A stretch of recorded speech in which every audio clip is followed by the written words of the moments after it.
Hello, my name is Russell Myers. Welcome to Issues Unite.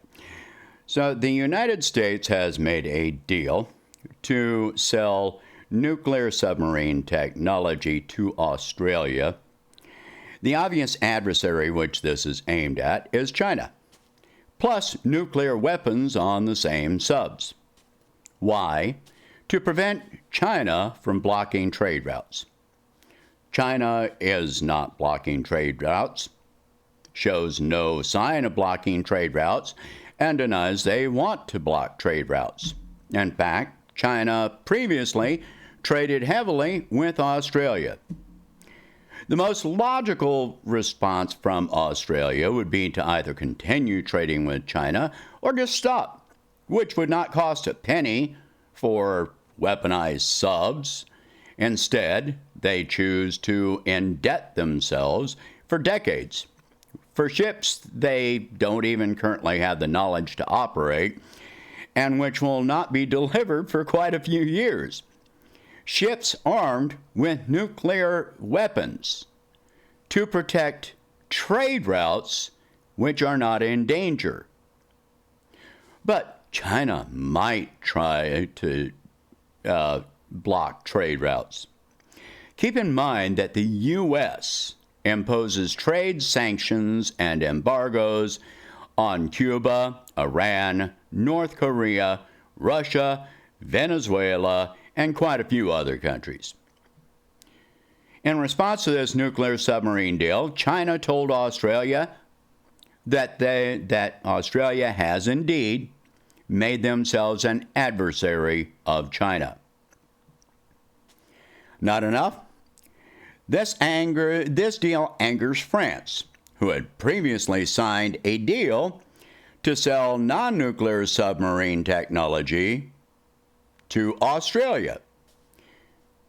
This U.S. deal undercuts the French deal, which also takes a lot of jobs away from Australia. Not done yet. Apparently, Biden had made the suggestion of a one-on-one summit with President Xi of China. The response from Xi was a solid no. The Biden administration is claiming that this did not happen. However, one has to take a long and objective look at the evidence. Consider the Biden approach toward China, building up forces in the South China Sea, which is a continuation and expansion of the Obama-Biden pivot to Asia, which is when the international tensions with China began. In addition, Biden has continued the Trump tariffs on Chinese goods while using increasingly assertive language regarding China.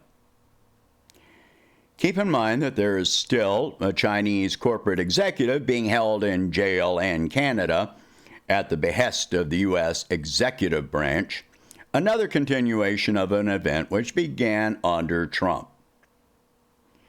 Consider that the Biden administration has tried interfering in trade deals between China and the EU, which was successful, though China then chose to walk away from that trade agreement, which was 2 to 3 years in negotiating at that point.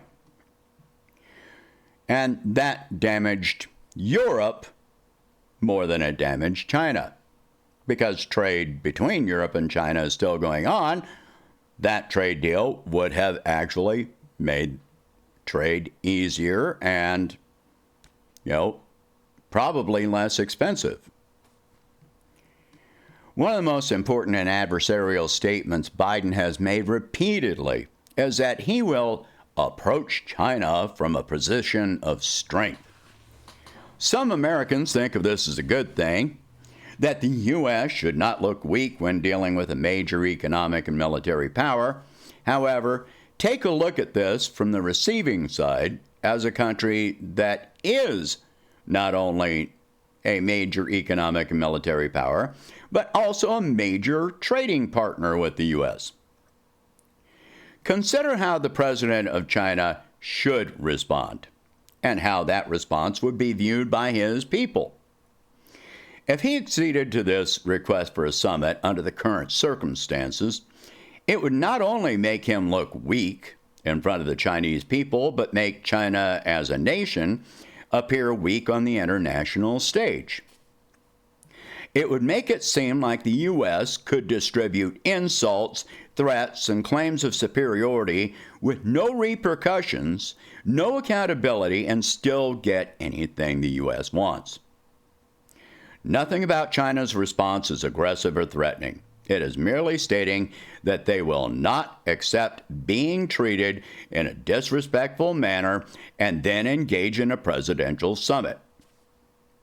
Remember that honor and respect are and basically always have been extremely important values in Chinese culture, as is trust. These values are not shared by those at the top of the U.S. government in any way.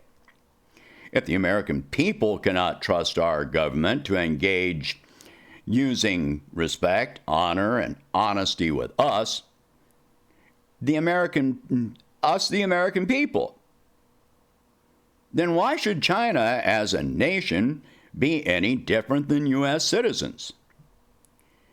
They've seen what the U.S. government has done to other nations. What is happening right this minute? The U.S. has never honored a single treaty signed by our government. While I mention the Biden administration repeatedly here, the name does not matter. From one administration to the next, the rhetoric may change, but the behavior remains the same. Biden is just the name at the top of the letterhead at this particular moment, meaning that President Xi most likely views the issue the same way.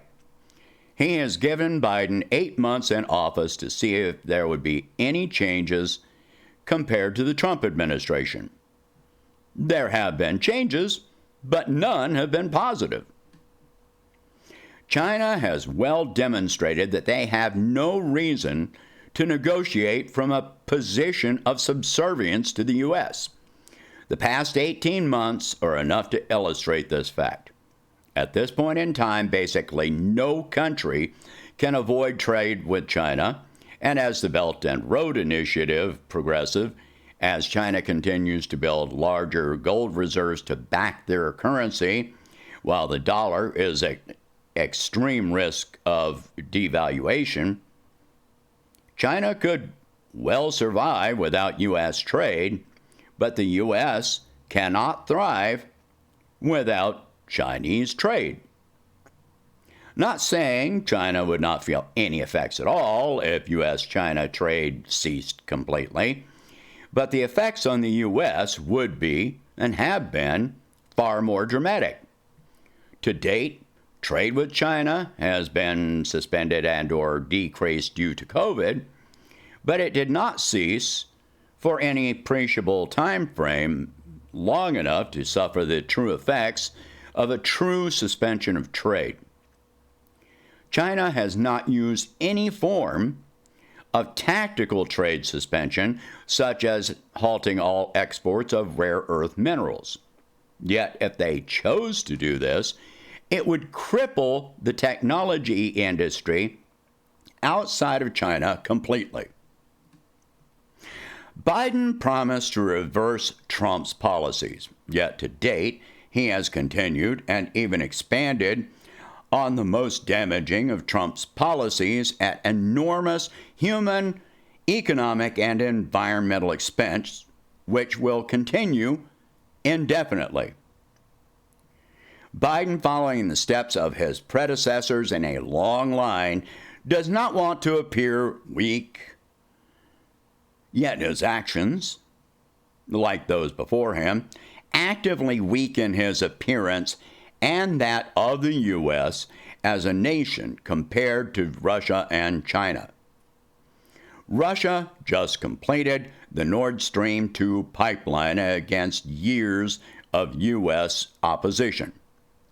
China continues progressing with the peaceful Belt and Road Initiative, recently reaching an informal agreement for trade with Iran. The U.S. has a trade deficit with both China and Russia.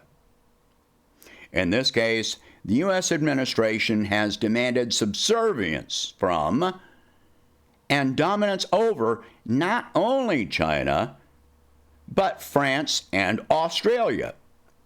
Losing allies is not a sign of strength. Using militarism to enforce your will is not a sign of strength. President Xi has no reason to lie about refusing a presidential summit, while the Biden administration has every reason to lie. They can no longer claim to be approaching China from a position of strength. There is no hope of overcoming China as the world's leading trading partner. U.S. military simulations of an armed conflict with China all result in the U.S. losing quickly and decisively. Neither China nor Russia have made statements or adopted attitudes demanding that the U.S. be politically or economically subservient to them. They have asked only for respect and trade on an equal basis. Neither country has military forces surrounding our borders, dictating trade rules in ways not defined by international law, instead referring to an undefined, fluid, ever-changing, rules-based order which consistently places the U.S. at the apex of that order. An order which is being increasingly refused by not only our so-called adversaries, but also our allies. Maybe you blindly trust the U.S. administration's versions of events. Personally, I find the evidence to be highly suspect at best, completely false most likely in fact. Meanwhile, the chances for any form of diplomatic recovery have been completely lost for years with both adversaries and allies. This is our collapse. Politically, diplomatically, economically, this is our collapse happening right now. And no, you can't go back and say that we were stronger under Trump. You can't go back and say we were stronger under Obama. You can't point to any place in our history in my lifetime, aside from maybe JFK, where we were not headed to this collapse. So, yeah, you go ahead and believe Biden when he says that, the offer and refusal for a summit just didn't happen. Go ahead and believe that. Where's your evidence? There is none. You have only your faith. And that just makes you a cult member. All right. Share this video. Talk about these subjects. If you can, please donate $1 a month to help expand the channel. I'll catch you in the next one. Thank you for watching.